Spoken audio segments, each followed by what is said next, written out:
Grandma, I'm locked in. I'm thirsty and hungry, my 7-year-old granddaughter whispered over the phone, and her trembling voice pierced my chest like a chilling dagger. The words came out choppy, almost inaudible, as if she was afraid someone else might hear her. Sophia, my little one, my darling granddaughter. She sounded so fragile that my hands began to shake while holding the receiver.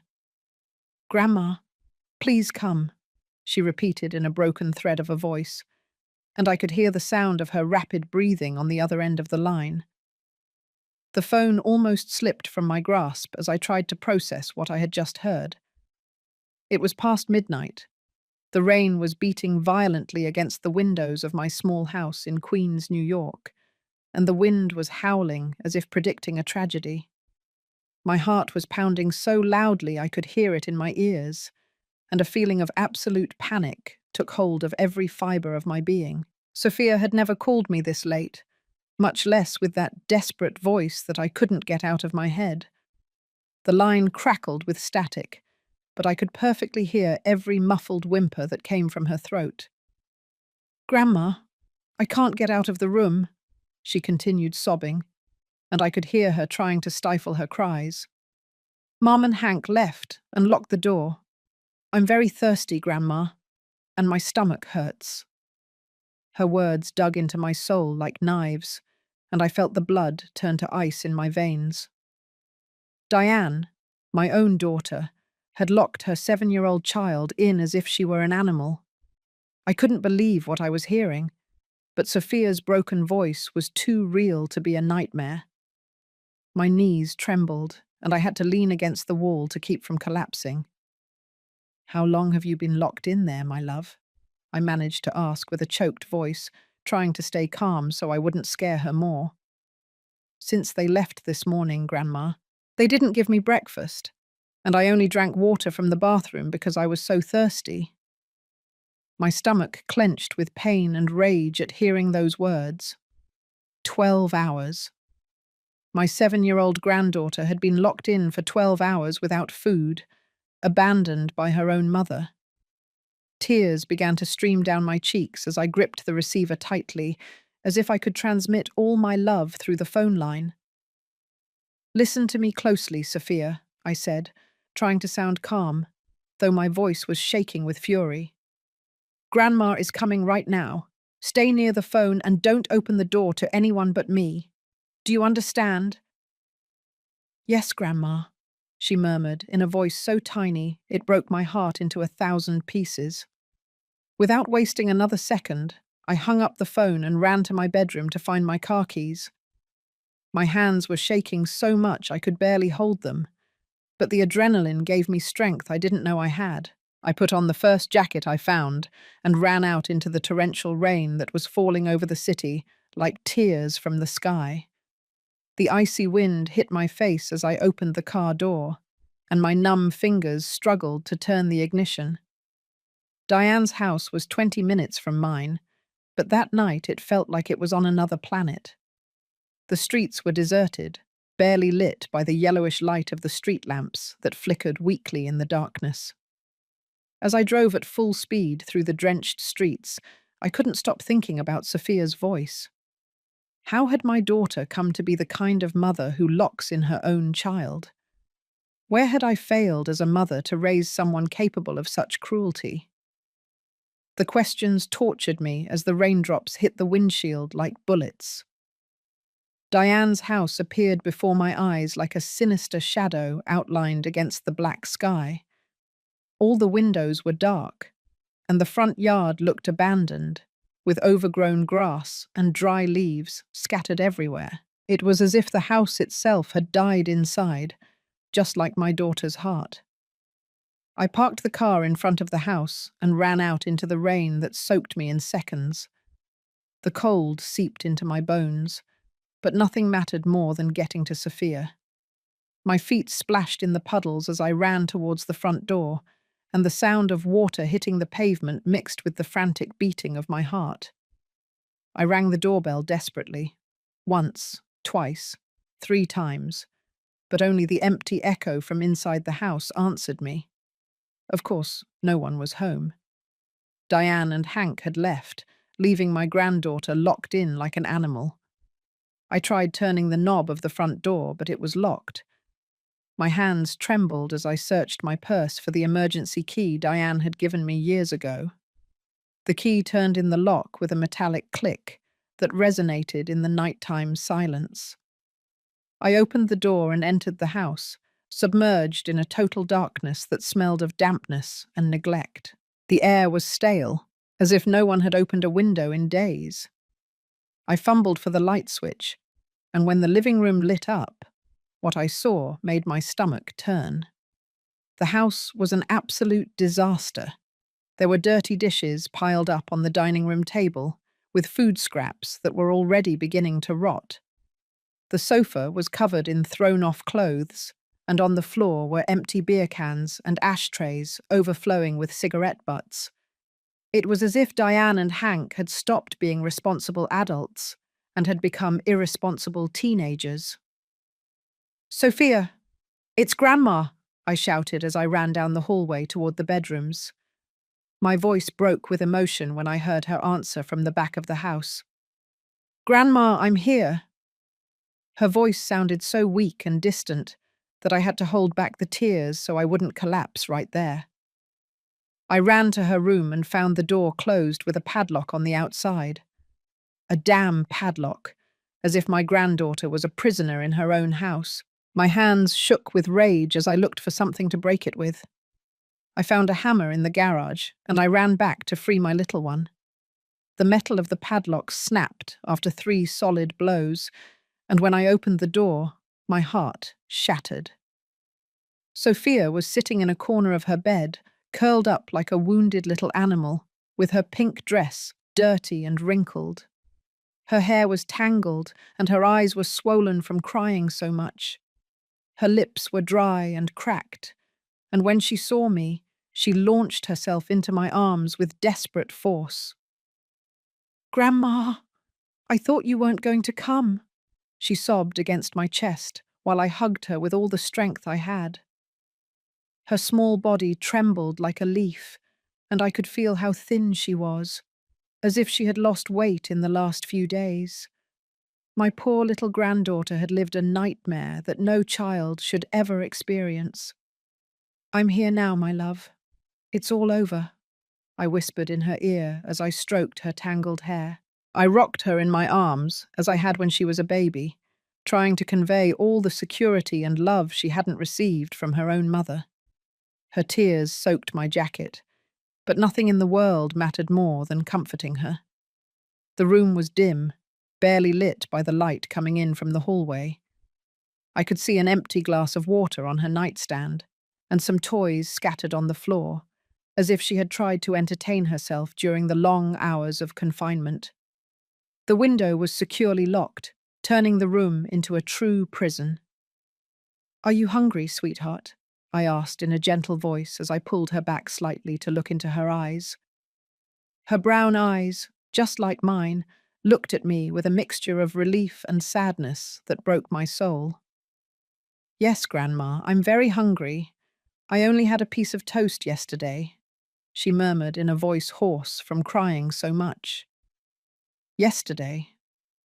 My granddaughter had last eaten more than 24 hours ago. The rage I felt toward Diane was so intense that I had to take a deep breath to keep from exploding in front of Sophia. How could a mother be so cruel to her own daughter? What kind of monster locks up a 7-year-old child without food or water? "Let's go to the kitchen, my love. Grandma is going to make you something delicious," I said, trying to sound cheerful, though I was boiling with fury inside. I took her hand and we walked together toward the kitchen, where the mess was even worse than in the living room. The sink was full of dirty dishes with rotten food, and flies were buzzing around the waste. I opened the refrigerator and found some eggs, a little milk that was still good, and a few slices of ham. It wasn't much, but enough to make her some scrambled eggs that would help her regain her strength. While I cooked, Sophia sat in a chair and watched me silently, as if she couldn't believe that someone was finally worrying about her. "Tell me, sweetheart, How long have Mom and Hank been locking you in? I asked her very carefully as I whisked the eggs in a bowl. I didn't want to pressure her, but I needed to know the truth of what had been happening in that house. Sophia lowered her gaze and played with her fingers before answering. For many days, Grandma. Sometimes they lock me in when they go out at night, and other times when they bring friends home. They say I bother them too much and that they need privacy. Her innocent words revealed a horrible reality that made me clench my teeth with anger.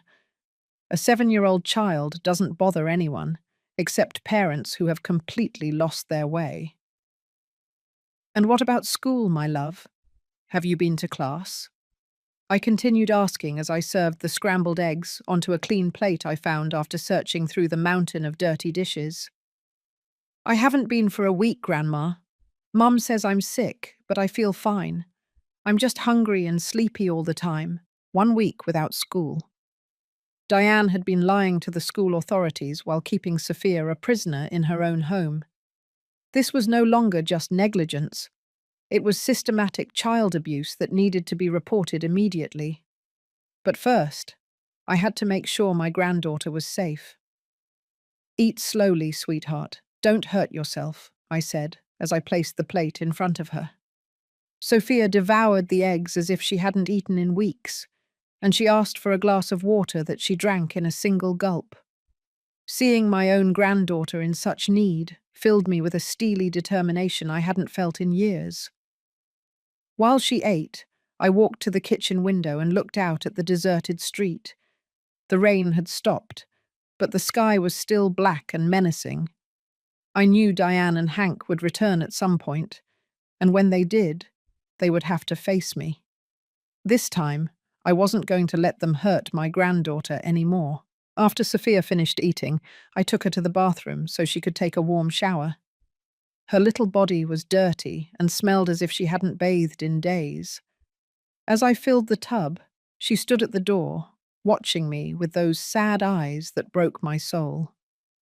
"Grandma, can I stay with you tonight?" she asked in a voice so small that I had to crouch down to hug her. "Of course, my love. You're going to stay with me for as long as necessary," I promised her as I checked the water temperature with my hand. "No one is going to hurt you ever again. Did you hear me?" Sophia nodded her head, but I could see in her eyes that she was still afraid, as if she couldn't entirely believe that her nightmare was over. While she was bathing, I took the opportunity to check her room more closely. What I found filled me with a rage I had never felt in my 62 years of life. Underneath her bed were several empty plastic cups, as if she had been collecting water from the bathroom for days. In a drawer of her dresser, I found bits of stale bread wrapped in napkins, as if she had been saving them for when she got hungrier. My 7-year-old granddaughter had been living like a refugee in her own house, hiding food and water as if they were treasures. The image turned my stomach, and tears ran down my cheeks without me being able to stop them. How had Diane allowed things to reach this point? When had my daughter become such a cruel mother? When Sophia came out of the bath, I put one of her clean nightgowns on her that I found in the closet. It was too big for her, as if she had lost considerable weight in recent weeks. Her little arms and legs looked thinner than normal, and she had dark circles under her eyes that were not normal for a child her age. "Let's go to Grandma's house, my love," I told her as I gathered some of her things into a bag. I didn't want her to spend another minute in that house that had become her prison. But before we left, I needed evidence of what had been happening here. I took pictures of the room with the broken padlock, the hidden cups under the bed, and the general state of disarray in the house. While I packed Sophia's clothes, she curled up in my lap and began to tell me more details about what she had been experiencing. "Grandma, sometimes I hear Mom and Hank yelling in their room. They fight a lot about money, and then they leave and don't come back until very late. When they return, they smell weird, and their eyes are red." Her words confirmed my worst suspicions. Diane and Hank were involved in something much more serious than simple neglect. The strange smell, the red eyes, the fights over money, everything pointed to drug problems. My daughter had dragged my granddaughter into a world of addiction and abandonment that could have cost her her life. "Have they ever hurt you, sweetheart?" I asked her very carefully, trying not to scare her, but needing to know the complete truth. Sophia shook her head, but then she added something that chilled my blood. "They don't hit me, Grandma, but sometimes Hank yells at me really mean thing and calls me bad words, and Mom just cries and says I'm a burden to her." A burden. My beautiful 7-year-old granddaughter had been hearing that she was a burden to her own mother. The words hit me like punches, and I had to breathe deeply to keep from exploding with rage in front of her. No child should ever hear that they are a burden, especially from the person who should love them unconditionally. I finished packing her things and carried the bag out to my car. Sophia walked beside me, holding my hand, and for the first time all night, I saw a small smile on her face. I knew that being away from that house gave her immediate relief, but I also understood that the emotional damage she had suffered would take a long time to heal. When we arrived at my house, it was almost 3 o'clock in the morning. I made up the guest bed with the softest sheets I had, and I put her favorite teddy bear that she had brought from her room next to her. Sophia lay down and asked me to stay with her until she fell asleep. I sat on the edge of the bed and stroked her hair as her eyes slowly closed. "Grandma, can I have pancakes with you tomorrow?" she asked in a sleepy little voice that filled me with tenderness. "You can have breakfast, lunch, and dinner with me every day you want, my love," I replied, giving her a kiss on the forehead. A small smile appeared on her lips before she fell deeply asleep. That night I couldn't close my eyes. I stayed sitting in the living room, thinking about everything I had discovered. My daughter Diane had hit rock bottom in a way I never imagined possible. The sweet and loving girl I had raised had become a negligent mother who risked the life of her own daughter because of her drug problems and her toxic relationship with Hank. But as I processed the horrible reality, a plan also began to form in my mind. I wasn't going to allow Sophia to go back to that house ever. I would do whatever was necessary to gain legal custody of my granddaughter, even if it meant facing my own daughter in court. Sophia's well-being was more important than any family tie. At dawn, I called my sister Martha, who worked as a social worker in the County Department of Family Services. I told her everything that had happened during the night, and she confirmed that I had enough evidence to initiate legal proceedings immediately. She also recommended that I take Sophia to a doctor to document any evidence of neglect or mistreatment. Martha arrived at my house at 8 in the morning, and while Sophia slept, we reviewed all the photos I had taken and discussed the legal steps we should follow. She explained that the process would be long and difficult, but with the evidence we had, it was very likely that we would obtain temporary custody immediately. When Sophia woke up, I made her a full breakfast with pancakes, fruit, and orange juice. Seeing her eat with appetite and smile while telling me about a nice dream she had filled me with an even stronger determination. This child deserved a life full of love, security, and opportunity, not the hell she had been living. After breakfast, my phone rang. It was Diane, and her voice sounded hysterical and desperate. "Where is my daughter, Mum? I got home and she wasn't there. The door to her room was open and her things are missing." Her false concern made me sick, because I knew perfectly well that she had locked Sophia in for more than 12 hours without food or water. "She's with me, Diane, and she's going to stay here until you and Hank take responsibility for what you've done," I replied in a voice as cold as ice. There was a silence on the other end of the line, and then Diane started screaming that I was a nosy grandmother and that I had no right to take her daughter. "I have every right in the world when a 7-year-old child calls me crying because she's locked in, hungry and thirsty," I yelled back, feeling the rage burning inside me. Diane hung up the phone, but I knew this was only the beginning of a battle I was completely willing to fight to the end.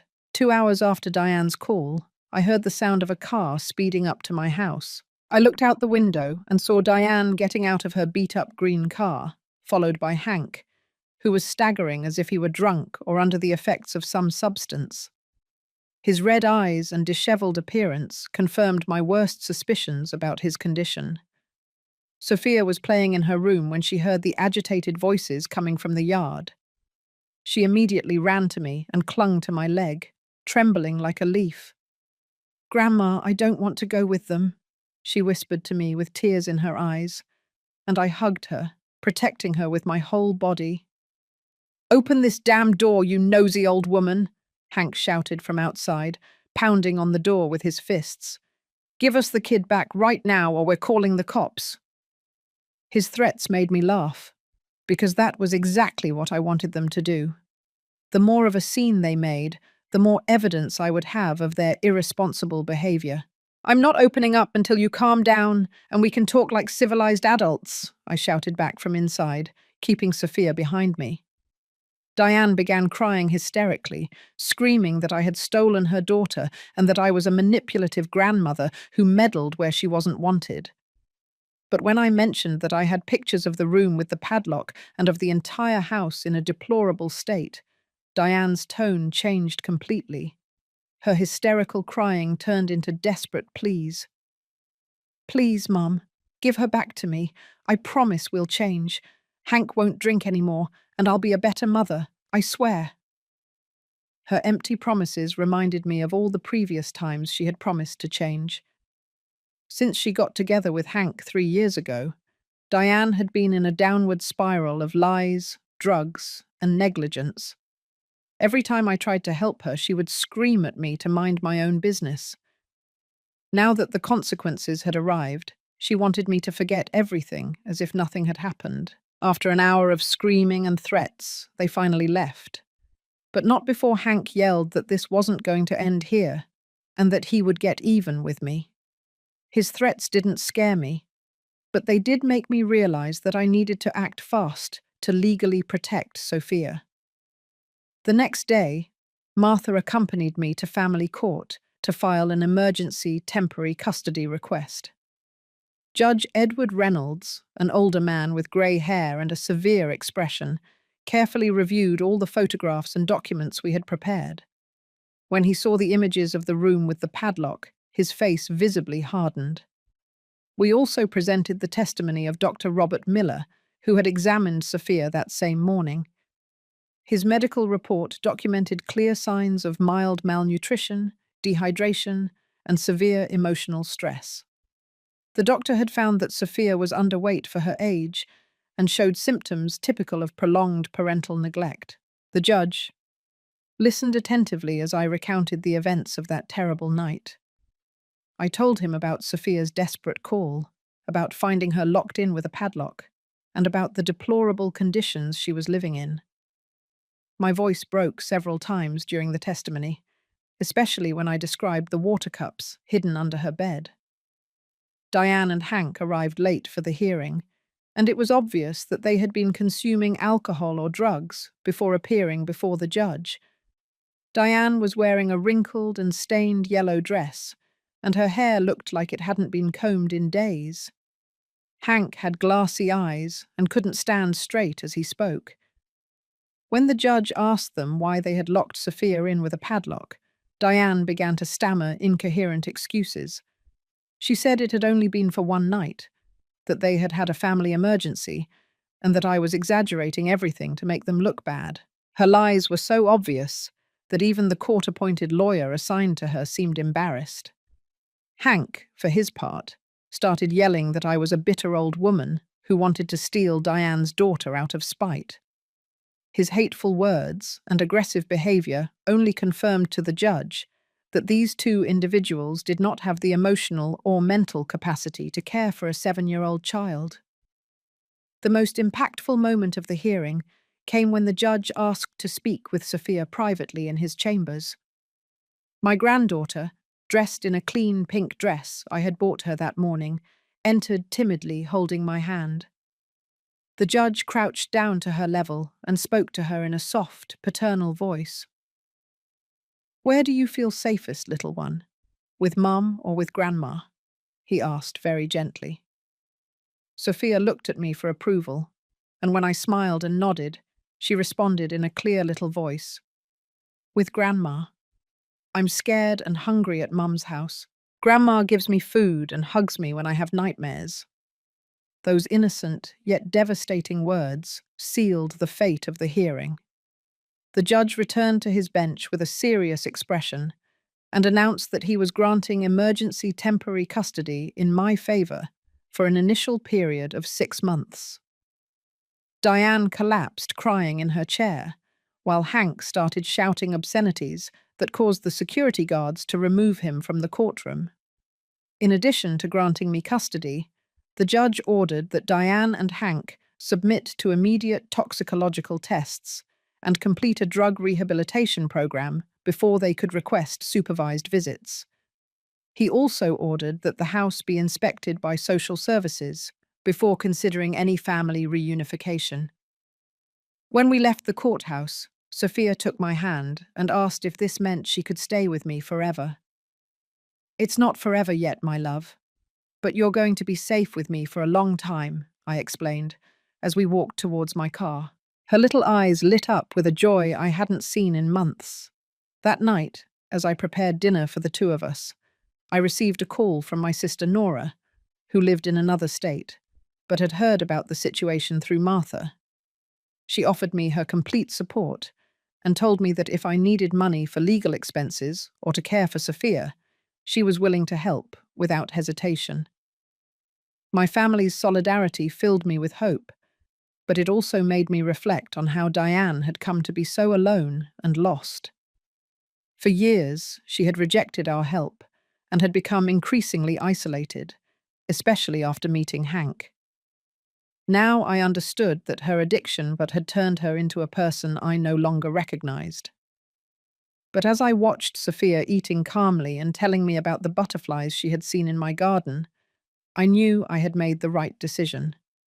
This child deserved to have a childhood full of love, stability, and opportunity. If Diane wanted to get her back someday, she would have to prove that she was willing to completely change her life. The following weeks were like a slow awakening for Sophia. Every morning I saw her a little more relaxed, a little more confident, like a flower that finally receives the sun after being in the shade for too long. We established a routine that gave her the security she had lost.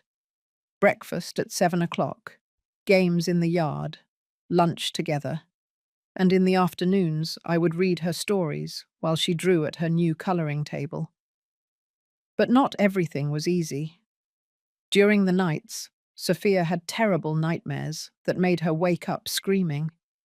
She would run to my room crying, trembling with fear, and tell me that she had dreamed she was locked in again and no one was coming to get her.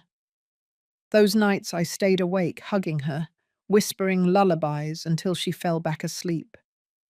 One afternoon, while organizing the legal papers on my desk, I found something that chilled my blood. Among Sophia's things that I had brought from her house, there was a drawing notebook that I hadn't seen before.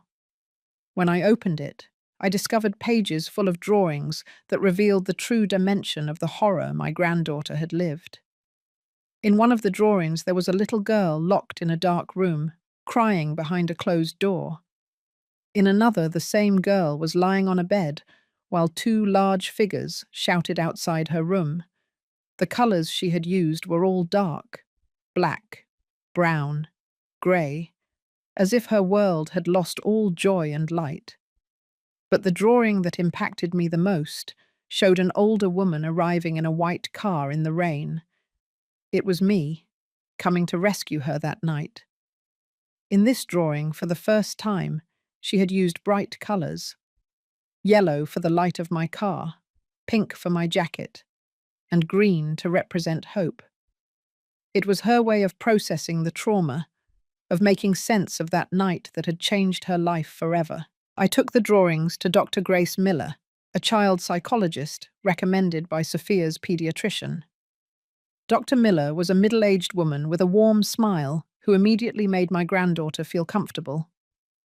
After reviewing the drawings and talking with Sophia for several sessions, she confirmed what I already feared. My granddaughter suffered from post-traumatic stress caused by months of neglect and emotional abandonment. The doctor explained to me that children who have lived through survival situations develop defense mechanisms that can take years to heal. Sophia had learned to hide food, to stay quiet so as not to bother anyone, and not to express her needs because she had understood that she was a burden. However, the doctor also gave me hope. She told me that Sophia was a resilient child, and that with love, patience, and constant therapy, she could completely overcome the trauma. Children have an amazing capacity for healing when they feel safe and loved, she explained to me as she reviewed more drawings where Sophia had started using brighter colors. During this time, Diane tried to contact me several times. Sometimes she would call crying, asking for forgiveness and promising that she had stopped using drugs. Other times she would call furious, screaming that I was manipulative and that I had brainwashed Sophia into preferring me. Her erratic mood swings only confirmed that she was still under the influence of substances. The social worker assigned to the case, a young woman named Carmen, visited my house every 2 weeks to evaluate Sophia's progress. She was always impressed by the transformation she saw in my granddaughter. In her report for the second month, she wrote that Sophia had recovered the normal weight for her age and showed clear signs of emotional well-being. But the biggest test came when we had to face the first supervised visit with Diane. The meeting took place in the social services offices in a small room with toys and crayons. I waited outside while Sophia spent 2 hours with her mother under Carmen's supervision. When the visit ended, Sophia came out quiet and thoughtful. She didn't cry or get upset, but she also didn't show emotion when she saw Diane. It was as if she had created an emotional barrier to protect herself. In the car ride home, she asked me something that broke my heart. "Grandma, why does Mum smell weird like before?" Diane had arrived at the visit under the influence of some substance, trying to cover it up with perfume and mint gum. But children have a natural instinct to detect when something is not right with their parents. Sophia had learned to associate that strange smell with moments of abandonment and fear. Carmen documented everything in her report, including Diane's erratic behavior during the visit and her apparent state of intoxication. This meant that subsequent visits would be cancelled until Diane successfully completed a rehabilitation program, something that seemed very unlikely given her resistance to acknowledging that she had a problem. Meanwhile, Yuti, Hank, had completely disappeared. According to Diane's neighbors, he had left the house, taking several valuables, including the television and some appliances.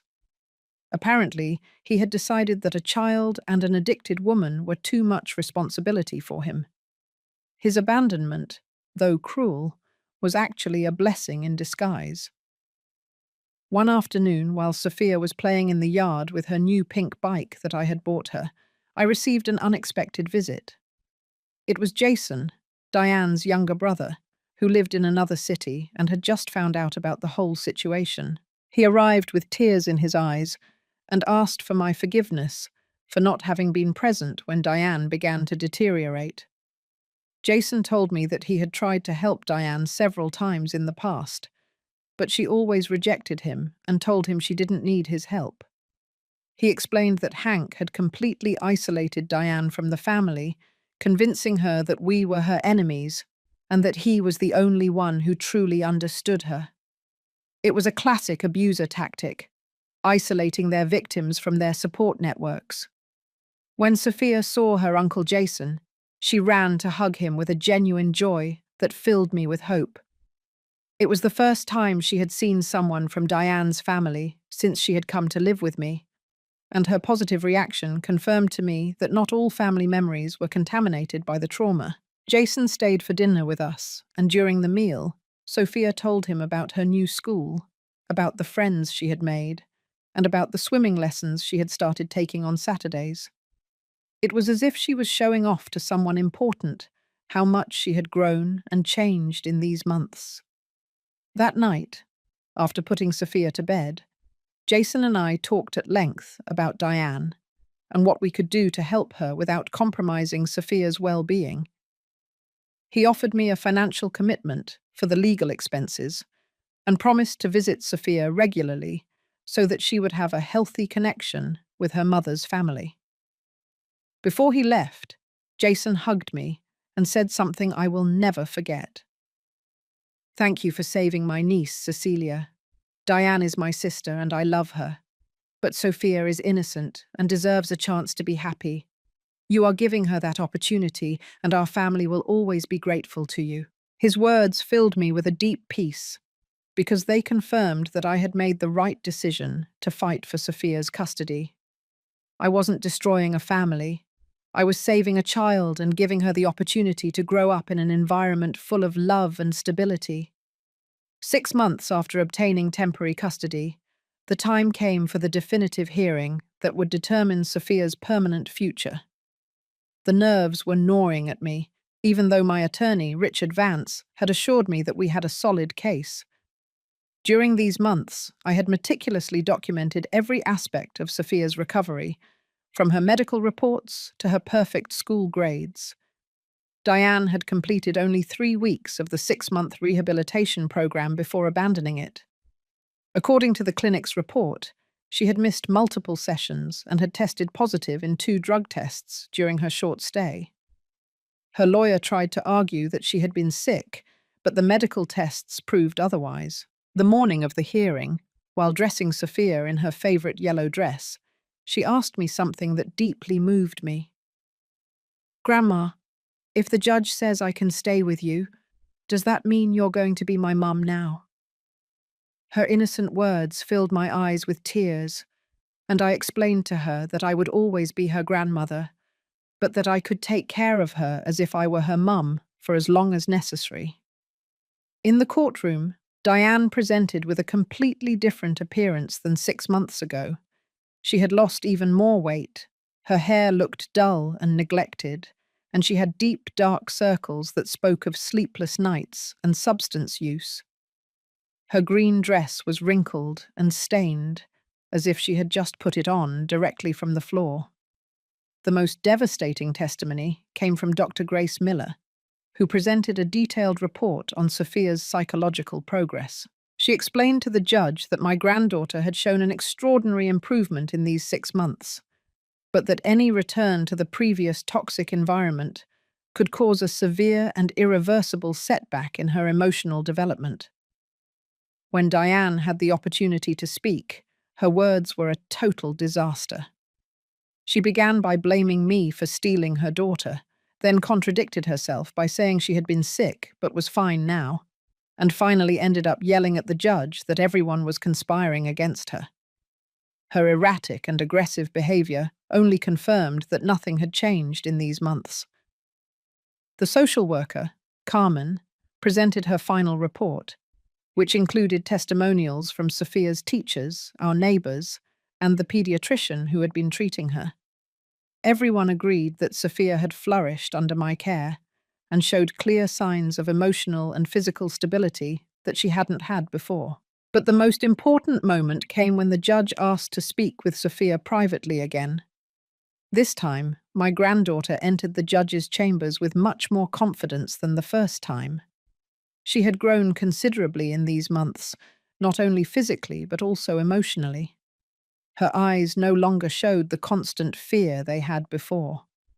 When she came out of the judge's office, Sophia ran directly to me and hugged me tightly. The judge returned with a solemn but determined expression. After reviewing all the documents and testimonies, he announced that he was granting permanent custody of Sophia in my favor, with adoption rights if I so desired in the future. Diane collapsed crying when she heard the verdict, but her tears no longer moved me as they had before. She had had 6 months to prove that she could change, 6 months to fight for her daughter, and instead she had chosen drugs and self-destruction. The judge also ordered that Diane could not request visits until she successfully completed a rehabilitation program and remained sober for 1 full year. That night we celebrated at home with a special dinner. Sophia had asked for spaghetti and meatballs, her favorite dish, and for dessert, I made the chocolate cake she loved so much. While we were eating, she told me that she had told the judge that she felt safe with me and that she didn't want to live with her mum again until she was truly well. I was surprised by the maturity of her words. At 7 years old, Sophia had developed an emotional wisdom that many adults do not have. She understood that her mum was sick, but she also knew that she needed to protect herself. It was a painful lesson for such a small child, but necessary for her emotional survival. During the following weeks, I began the paperwork to officially enroll Sophia in a new school closer to my house. Her old school was in the neighborhood where she lived with Diane, and changing her environment completely was important for her healing process. I also signed her up for art classes on the weekends because I had noticed that drawing helped her process her emotions. One afternoon, while checking the mail, I found a letter from Diane. It was the first direct communication I had with her since the hearing. In the letter, she asked for forgiveness for all the damage she had caused and begged me to allow her to see Sophia, even if only for a few minutes. She said she had completely stopped using drugs and was living in a women's shelter. But when I called the shelter to verify her story, they told me that Diane had only been there for 3 days before leaving without notice. Apparently, she had had problems with other residents and had violated the rules about substance use inside the facility. Once again, Diane had lied to try to manipulate the situation. I showed the letter to my lawyer, who advised me to keep it as evidence of Diane's attempts to contact Sophia in violation of the court orders. He also suggested that I change my phone number and consider getting a restraining order if Diane continued to harass me. But despite all of Diane's lies and manipulations, a part of my heart still held out hope that she could truly recover someday. She was my daughter, after all, and I remembered the sweet and loving girl she had been before getting lost in the world of addictions. However, I also knew that my absolute priority was to protect Sophia. One night, while helping Sophia with her math homework, she asked me a question that left me speechless. "Grandma, do you think Mum will ever love me the way you do?" Her innocent question broke my heart because it revealed a deep wound that no child should carry. I explained to her very carefully that her mum loved her, but that sometimes people get sick in a way that prevents them from showing their love correctly. I told her that the love I had for her was strong and constant, and that she would never have to worry about losing it. That night, as I tucked her into bed, Sophia said something that filled me with hope and sadness at the same time.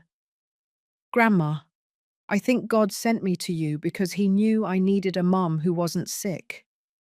Her words, full of a wisdom that transcended her age, confirmed to me that this special child had found a way to make sense of her pain and find hope in the midst of adversity. That night, after she fell asleep, I stayed awake reflecting on everything we had been through together.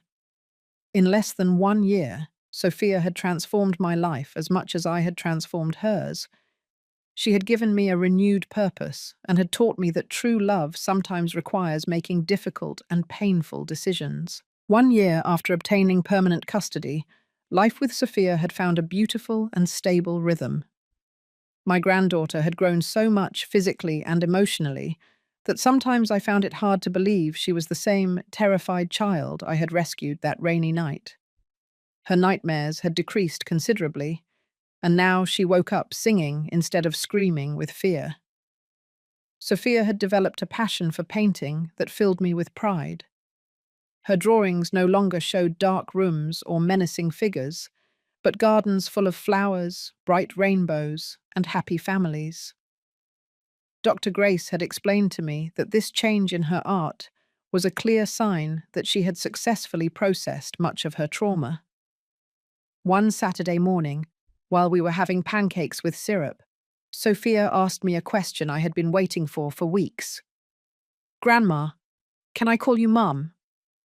I was breathless for a moment, feeling the tears well up in my eyes. "Of course, my love," I replied, hugging her tightly against my chest. From that day on, Sophia began calling me Mum, naturally and spontaneously. At first it felt strange to hear it, but gradually I realized it was the most natural thing in the world. I had assumed all the maternal roles in her life. I comforted her when she was sad, I took care of her when she was sick, and I guided her through every step of her growth. Sophia's transformation had also impacted my entire family. My sister Martha visited regularly and always commented on how incredible it was to see a child flourish in that way. My sister Nora had come from another state to meet Sophia and had stayed a whole week helping me fix up my granddaughter's room with new furniture and decorations. But not everything had been easy during this year.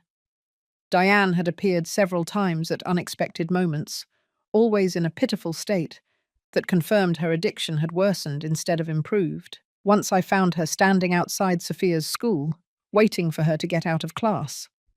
I had to call the police and request a stricter restraining order. The last time I saw Diane was especially painful. She arrived at my house at 2 in the morning, desperately pounding on the door and screaming that she wanted to see her daughter. When I went out to talk to her, I could barely recognize her. She had lost so much weight that she looked like a skeleton. Her hair was dirty and matted, and her eyes had that empty look typical of people completely lost to drugs. "Mum, please, just let me see her for 5 minutes," she begged me, crying. "I promise this time I really will change. I'm going to quit everything and get my daughter back." But her empty promises no longer had any effect on me. I had heard the same words too many times, and each time Diane had proven that drugs were more important to her than her own daughter.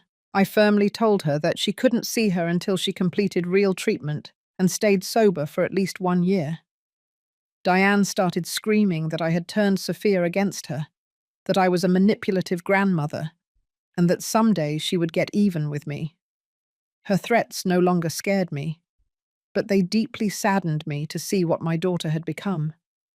Sophia had heard the screaming from her room, and when Diane left, she came downstairs with tears in her eyes. "Mum, Cecilia, that sick lady was my mum from before," she asked me in a broken little voice. Her words broke my heart, because they confirmed that she no longer recognized Diane as her mother. I explained to her very carefully that yes, that was her biological mother, but that she was very sick, and that was why she couldn't take care of her properly. I assured her that it wasn't her fault, and that she didn't have to worry about anything, because I would always be there to protect and love her. Sophia hugged me tightly and told me that she only wanted a mum who loved her and wasn't sick. As the months passed, Sophia began to excel academically in her new school.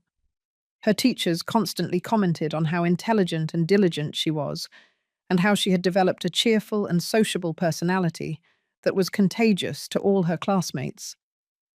It was as if she had recovered all the years of childhood lost in a toxic environment. She had also begun to ask questions about my life and what it was like when Diane was little. I showed her photo albums from when Diane was a child, and Sophia was surprised to see how physically alike they were. "Mum, Cecilia, why did my mum from before change so much?" she asked me one afternoon while we looked at pictures of Diane at her high school graduation. I explained to her in an age-appropriate way that sometimes people make bad choices that hurt themselves and others. I told her that Diane had chosen to use substances that made her sick and caused her to change completely. Sophia listened attentively and then said something that filled me with pride. "I'm never going to take those bad things, Mum. I don't want to get sick like her." During this time, I also received news that filled me with hope. Jason, Diane's brother, called me to tell me that he had found a rehabilitation center specializing in severe addiction cases and that he was willing to pay for the complete treatment if Diane agreed to voluntarily admit herself. Jason had been looking for Diane for weeks, and he had finally found her living on the streets downtown. He told me that she was in terrible condition, but that for the first time in years, she had accepted that she needed help. The rehabilitation center had a 6-month program with 2 years of follow-up and a 70% success rate. Although a part of me wanted to cling to the hope that Diane could recover, I also knew that I couldn't allow that hope to risk Sophia's emotional stability. I told Jason that I completely supported his efforts to help Diane, but that Sophia would not have contact with her until she had completed the treatment and demonstrated long-term stability. One afternoon, while Sophia was playing in the park with her new school friends, I sat on a bench watching her and reflecting on everything we had lived through together. Seeing her genuine laugh, her rosy cheeks from the exercise, and the confidence with which she interacted with other children filled me with deep satisfaction. Sophia had found her place in the world, surrounded by love, stability, and opportunities that would allow her to develop her full potential. She was no longer the terrified child trembling in my lap, but a strong, intelligent little person full of dreams for the future. She had overcome a trauma that could have marked her entire life, and she had done it with a grace and resilience that inspired me every day. That night, while helping her with her science homework, Sophia surprised me with a declaration that filled my heart.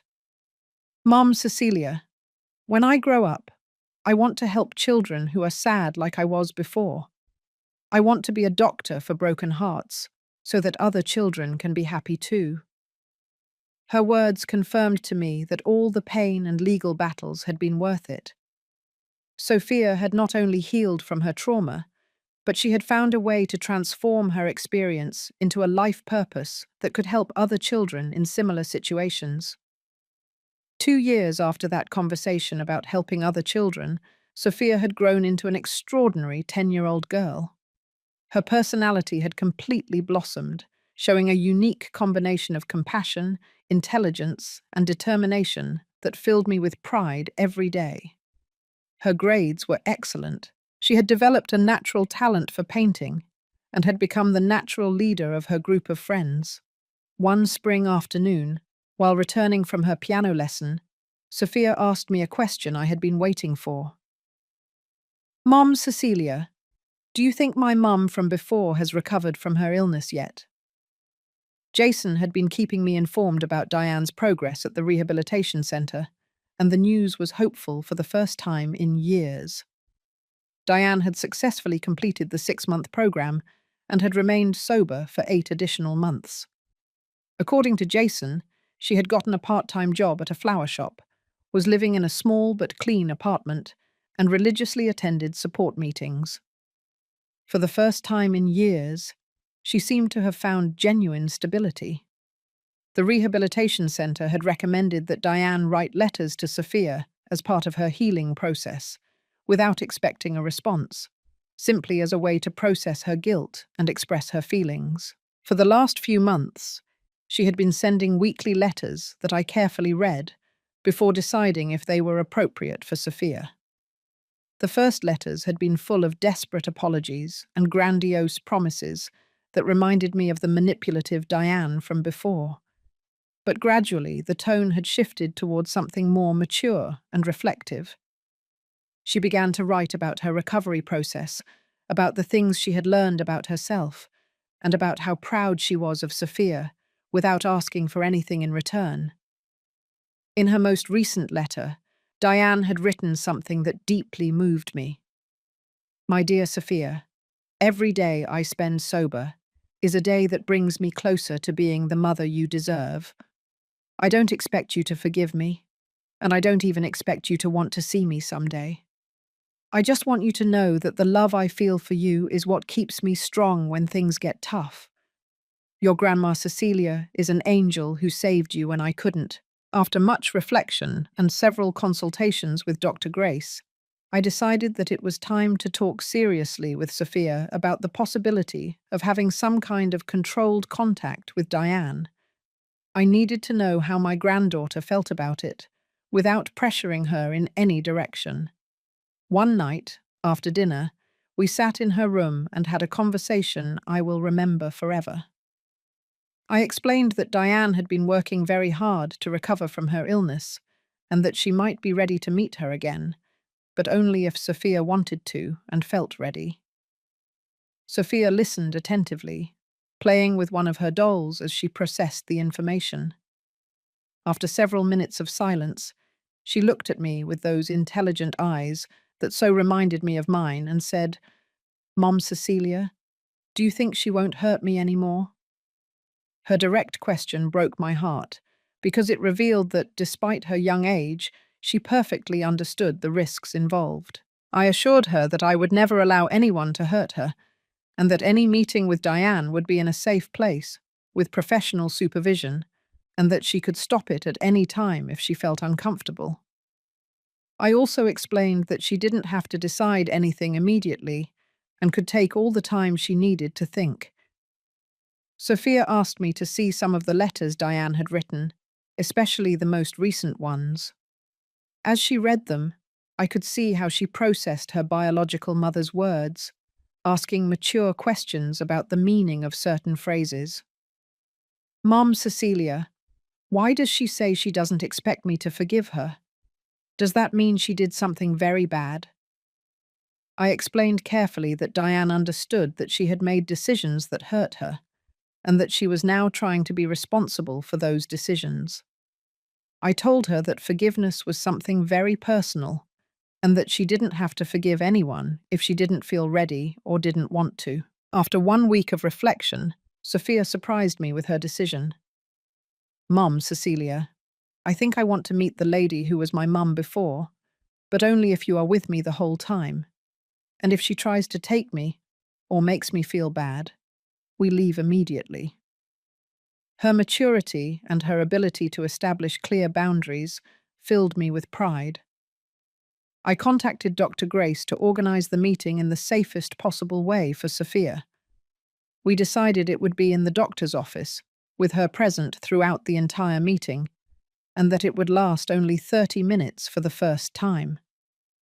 We also established clear signals that Sophia could use if she wanted to end the meeting early. The day of the meeting arrived faster than I expected. Sophia had dressed with special care, choosing her favorite lavender dress and the new sandals I had bought her the week before. During breakfast, she was quieter than usual, but she didn't seem anxious, just thoughtful. When we arrived at the office, Diane was already waiting in the reception area. Seeing her, I could barely contain my astonishment. It was as if she had gone back in time, 10 years. Diane had recovered a healthy weight. Her hair looked clean and well combed, and her eyes had a clarity I hadn't seen since before she met Hank. She was wearing a simple but elegant pale pink dress, and in her hands she held a small gift wrapped in shiny paper. When she saw Sophia, her eyes filled with tears, but she controlled herself admirably so as not to overwhelm her with overly intense emotions. "Hello, Sophia," Diane said in a soft, trembling voice. "You look so big and beautiful. You've grown so much, I barely recognize you." Sophia stayed close to me, but responded politely. "Hello, my mom Cecilia says you are Diane, and you were my mum before when you were different." Sophia's direct honesty could have hurt anyone, but I saw how Diane took a deep breath and accepted the words with grace. "That's right, my love. I was your mum before, but I was very sick and couldn't take good care of you. That's why Grandma Cecilia became your mum, and she has done a wonderful job." For the next 30 minutes, I observed a cautious but respectful conversation between Diane and Sophia. Diane told her about her job at the flower shop, about the art classes she had started taking, and about the books she was reading. Sophia told her about her school, her friends, and her piano lessons. What impressed me the most was the difference in both of their body language.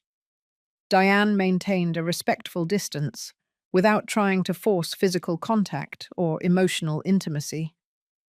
Sophia, for her part, gradually relaxed during the conversation, although she never moved away from my side. Towards the end of the meeting, Diane handed her the gift she had brought. It was a set of professional paints with brushes of different sizes and a special pad of watercolor paper. "Jason told me you like to paint, and I thought you could use this to create beautiful things," Diane said with a shy smile. Sophia accepted the gift and examined it with genuine interest. "Thank you, Diane. The paints are very pretty.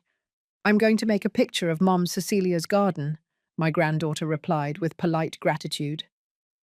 Diane smiled with tears in her eyes, clearly moved by Sophia's kind response. When the meeting ended, Dr. Grace spoke briefly with the three of us to evaluate how we had felt. Diane expressed her gratitude for the opportunity to see Sophia and promised that she would respect any decision we made about future meetings. Sophia said that Diane seemed nicer than the sick lady, she remembered, but that she still needed time to think. In the car ride home, Sophia was quiet for several minutes before making a comment that surprised me. "Mom Cecilia, Diana looks like the pictures of when she was little that you showed me. She doesn't look like the lady who was yelling outside our house anymore." Her observation demonstrated the extraordinary capacity children have to perceive genuine changes in people. That night, while we were eating dinner, Sophia asked me to tell her more about what Diane was like when she was a child. I showed her more photos and told her stories about her biological mother before drugs ruined her life. Sophia listened with fascination, as if she were getting to know a completely new person. "Mom Cecilia, do you think Diane can be like the pictures again?" she asked me while looking at an image of Diane at 8 years old, smiling on a swing. I explained that people can change and heal, but it takes a lot of time and hard work, and that not everyone achieves it. Over the next 6 months, Diane and Sophia maintained monthly meetings in Dr. Grace's office. Each meeting lasted a little longer than the last, and gradually I could observe a new and careful relationship developing between them. Diane never pressured, never demanded. She simply presented herself consistently as a stable person who respected Sophia's boundaries. In the 5th meeting, something beautiful happened. Sophia had brought one of her paintings to show Diane, a picture of our house's garden full of colourful flowers and butterflies. Diane was speechless at her daughter's artistic talent, and with tears in her eyes, she said, "Sophia, this is absolutely beautiful. You have a special gift that I hope you continue to develop your whole life." For the first time, Sophia smiled genuinely in Diane's presence and replied, "Thank you. Mom Cecilia says I inherited the love for art from you, because you also painted when you were young." Diane looked at me with gratitude for having kept that positive connection alive between them, despite everything that had happened. It was at that moment that Diane made a decision that profoundly impressed me. She told Sophia, "My love, I want you to know that Cecilia is your mum now, and she always will be. I lost that right when I couldn't take good care of you. But if you allow me, I would love to be your friend, someone who is here to support you and love you without asking for anything in return." Sophia considered her words carefully before responding, "Diane, does that mean you're not going to try to take me away from Mom Cecilia?" Diane firmly shook her head. "Never, my love. Mom Cecilia saved you when I couldn't, and she loves you more than I could ever show. I just want to be in your life in whatever way you allow me." That conversation marked a turning point in our family situation. Diane had done something that few people in her position do. She had put her daughter's needs above her own desires. She recognized that I had earned the right to be Sophia's mother, not through the courts, but through daily love, sacrifice, and dedication. During the summer, Diane asked permission to take Sophia to a children's art exhibit at the City Museum. After much deliberation, I decided to accompany the three of us. Seeing Diane interact with Sophia in a more relaxed environment allowed me to observe even deeper changes in her personality. Diane had developed a patience and sensitivity she had never had before. She listened attentively to every one of Sophia's comments about the paintings, asked her intelligent questions that stimulated her creativity, and encouraged her to express her own artistic opinions. It was like seeing a completely new person, someone who had learned to put the needs of others before her own. At the end of that afternoon at the museum, Sophia surprised me by asking if Diane could join us for ice cream. During those shared moments, I could see a new and healthy family dynamic developing naturally. Diane didn't try to compete with me for Sophia's affection, but complimented my maternal role in a respectful and appropriate way. That night, as I tucked Sophia into bed, she made a reflection that filled me with pride for her emotional maturity.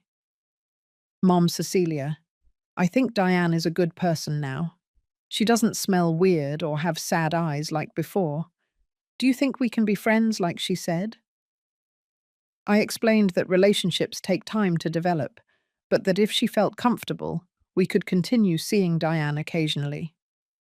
I also reiterated that she would always have the freedom to change her mind if something didn't feel right, and that I would always be her primary mum, no matter what happened.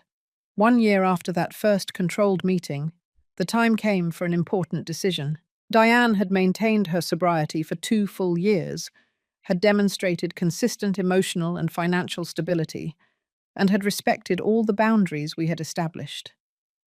Dr. Grace recommended that we consider allowing less supervised visits.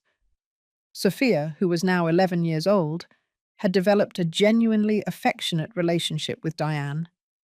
She called her by her name, not Mum, but she spoke of her with affection and looked forward to their monthly meetings. She had found a healthy way to have 2 maternal figures in her life without internal conflict. During one of our nightly conversations, Sophia asked me a question I had been expecting. Mom Cecilia, did you forgive Diane for the bad things she did before?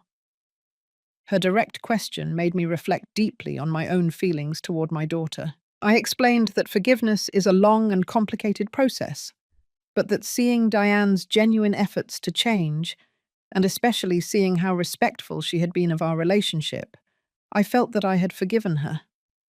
I also told her that forgiveness doesn't mean forgetting what happened, but choosing not to let the past control the future. Sophia's response surprised me with its wisdom. I forgave her too, Mom Cecilia, but I'm happy that you are my primary mom, because you will never abandon me or get sick like she did before. Diane can be my special friend, but you are my mum forever. Her words confirmed to me that we had navigated this complex situation in the right way. Sophia had managed to heal from her initial trauma, develop a healthy relationship with Diane, and maintain the emotional security of knowing that I was her stable and unwavering foundation. On the 2nd anniversary of our definitive custody, we organized a small family celebration. Diane had asked permission to be present, and for the first time, I felt it was appropriate to include her. Jason also came with his wife and children, creating a genuinely loving family atmosphere. During dinner, Diane asked permission to speak and uttered words I will never forget. I want to thank Cecilia for saving my daughter when I couldn't. Thank you for loving her when I was lost, for protecting her when I was a danger, and for allowing me to be part of her life again when I managed to find myself. Then she turned to Sophia with a trembling voice. My beautiful girl, you are the reason I was able to find the strength to heal. Every day I've been sober has been for you, with the hope of being worthy of being in your life, even in this small way. Cecilia is your real mum, and I am honored to be your friend. Sophia got up from her chair and hugged Diane, telling her, Thank you for getting well, Diane. I like having you as my special friend. Diane cried silently as she hugged her daughter. perfectly understanding that this was the greatest gift she could receive. That night, after everyone left, Sophia and I sat on the porch, looking at the stars. "Mum Cecilia, do you think Diane is going to stay well forever?" she asked me with the natural concern of a child who had learned that adults sometimes fail. I explained honestly that I couldn't guarantee Diane's future, but I could promise her that I would always be there to protect her no matter what happened. I also told her that Diane had shown for 2 years that she was committed to her recovery, and that was a good sign. As I watched my granddaughter processing our conversation, I realized that we had achieved something extraordinary. We had taken a situation that could have destroyed a family and transformed it into something that, while different from the traditional, was full of love, respect, and healing. Sophia had grown into an extraordinary child who understood complex concepts like forgiveness, second chances, and the importance of healthy boundaries. Diane had found a way to be part of her daughter's life without risking her well-being, and I had discovered that my greatest legacy would not only be having raised Diane, but having saved and raised Sophia. When I tucked Sophia in that night, she told me something that perfectly summed up our journey. "Mom Cecilia, I think in the end we all won. You won a daughter who truly loves you. I won a mum who will never abandon me. And Diane won the opportunity to get to know the strong girl I became because of you." Her words filled my heart with a deep peace, knowing that after years of pain, struggle, and uncertainty, we had found our place in the world as an unconventional but authentic family, built on unconditional love, mutual sacrifice, and the hope that people can change when they find sufficient reasons to do so. 5 years after that family celebration, I am sitting in my garden in Queens, New York, watching Sophia practice piano in the living room. At 16 years old, she has become an extraordinary young woman who radiates confidence and compassion. Her fingers dance over the keys with a grace that fills me with pride, playing a melody that she herself composed and was inspired by our family story. Diane has remained sober for 7 consecutive years. She now manages her own flower shop downtown and has married a good man named Michael, who understands and respects our unique family dynamic. Sophia was the one who walked Diane down the aisle on her wedding day, not as her daughter, but as her dear friend who had witnessed her transformation. The relationship between Diane and Sophia has evolved into something beautiful and authentic. They see each other regularly, share their love for art, and Diane has found her place as a supportive figure in Sophia's life without ever trying to reclaim a role she lost years ago. Michael often comments that he has never seen a family dynamic so mature and full of mutual respect. Sophia is in her senior year of high school and has been accepted to several prestigious universities with full academic scholarships. She wants to study child psychology, fulfilling the dream she expressed when she was 7 years old of helping children with broken hearts. Her college application essay told our story, describing how a grandmother can become a mother, and how true love sometimes requires difficult decisions. 2 months ago, Sophia surprised me with a proposal that moved me to tears. "Mom Cecilia, I want to legally change my last name to include yours. I don't want to erase my history, but I want the world to officially know that you are my real mother." When we went to the courthouse to make the change, the same Judge Edward Reynolds, now retired, congratulated us for having created something beautiful from such difficult circumstances. The house has been the setting for many celebrations over the years. Graduations, birthdays, Sophia's piano concerts, and the monthly family dinners where Diane, Michael, Jason, and his children gather around our table. Sophia is the radiant center of these gatherings, connecting everyone with her genuine joy and her natural ability to make people feel valued and loved. Martha and Nora continue to be important pillars in our lives. Martha retired last year and now helps Sophia with her volunteer projects at a shelter for children in crisis. Nora comes to visit us every Christmas and always comments on how incredible it is to see a family that was formed through love instead of just genetics. Dr. Grace has become more of a family friend than a therapist. Sophia visits her occasionally, not because she needs therapy, but because she values her advice on how to help other young people who have gone through similar traumas. The doctor often uses our story as an example in conferences on child resilience and the importance of family support networks. One recent afternoon, while organizing photo albums, I found the drawings Sophia had made when she was 7 years old. I decided to show them to her, and we sat together, comparing those dark and terrified images with the vibrant, hope-filled paintings she creates now. "Mom Cecilia, it's incredible to see how my inner world changed," she told me, while holding a drawing of herself locked in that dark room. Sophia has developed an emotional wisdom that often surprises me. When her friends ask her about her unconventional family, she explains naturally that love comes in many forms, and that she was lucky enough to have a grandmother who loved her enough to become her mother, and a biological mother who loved her enough to completely change her life. 3 weeks ago, Diane asked to speak with me alone, with tears in her eyes. She told me, "Cecilia, I can never repay you for what you did for Sophia and for me. You gave me the chance to get to know the incredible young woman my daughter became, and you allowed me to be part of her life, despite all the damage I caused. I am a different woman today because you showed me what unconditional love meant." Our conversation made me reflect on forgiveness and redemption. Diane had demonstrated that people can fundamentally change when they find reasons powerful enough to do so.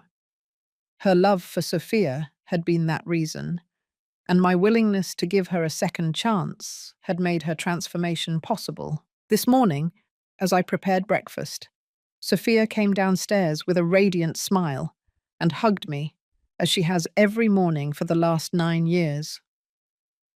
"Mom Cecilia, do you know what day it is today?" she asked me with bright eyes. It was the 9th anniversary of the night that changed our lives forever, the night that a desperate phone call united us permanently. "I want to celebrate this day as our true Mother's Day," Sophia told me, "because it was the day you chose to be my mum, not out of obligation or by accident, but out of pure love." Her words filled my heart with a joy I didn't know was possible to feel at my 71 years old. As I write these lines in my journal, looking toward the future, I know that Sophia is destined to do great things in this world.